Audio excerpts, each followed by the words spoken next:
বিসমিল্লাহির রহমানির রহিম। Shifat cooling system চ্যানেলে আপনাদেরকে স্বাগতম। আজকের ভিডিওতে আমরা জানবো কিভাবে এসির যে তাপমাত্রা সেটা ফারেনহাইট থেকে সেলসিয়াস অথবা সেলসিয়াস থেকে ফারেনহাইট আপনি কিভাবে দেখবেন।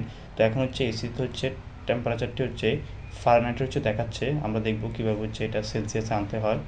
সাধারণত এসির যে তাপমাত্রা সেটা সেলসিয়াসে দেখায় 16 থেকে 31, আর যখন ফারেনহাইটে কনভার্ট হয়ে যায় তখন এটি দেখায় 70, 71, 72 এরকম। এটি আপনার রিমোটের মাধ্যমে খুব সহজে কনভার্ট করতে পারবেন। যেহেতু এটা এখন ফারেনহাইট রয়েছে, আমরা দেখব কীভাবে এটা সেলসিয়াসে আনতে হয়। রিমোটে থাকা মোড বাটন এবং টেম্পারেচার ডাউন, অর্থাৎ যে বাটনটির সাহায্যে আমরা তাপমাত্রা কম বেশি কম সেট করি, এই দুটি বাটন একসাথে প্রেস করলে এটি সেলসিয়াস চলে আসবে। দেখতে পাচ্ছেন এখন 22 ডিগ্রি সেন্টিগ্রেড দেখাচ্ছে। আমরা এবার এসিতে দেখি, এসিতে এখন কত ডিগ্রি টেম্পারেচার দেখাচ্ছে। এসিটা এখন 22 ডিগ্রি সেন্টিগ্রেড সেটা দেখাচ্ছে। এভাবে খুব সহজে আমরা টেম্পারেচারকে ফারেনহাইট থেকে সেলসিয়াসে দেখতে পারি। এখন আমরা দেখব কিভাবে সেলসিয়াস থেকে আমরা ফারেনহাইট তাপমাত্রা দেখব।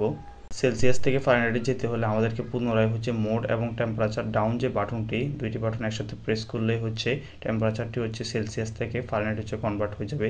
দেখতে পাচ্ছেন এখন সেলসিয়াস থেকে ফারেনহাইট চলে গিয়েছে। এটা সিঙ্গার ব্র্যান্ডের সিবিআর মডেলের এসি। তো আপনারা খুব সহজে এভাবে কনভার্ট করে দেখতে পারবেন। আর কখনো এরকম হয়ে যায়, তাহলে আপনারা যদি রিমোটের সাহায্যে কন্ট্রোল না করতে পারেন, তাহলে রিমোটটি রিসেট দিয়ে দিবেন। রিসেট দিলে তখন আবার আগের যে সংখ্যা অর্থাৎ সেলসিয়াস চলে আসবে। ধন্যবাদ ভিডিওটি দেখার জন্য। ভালো থাকবেন। আল্লাহ হাফেজ।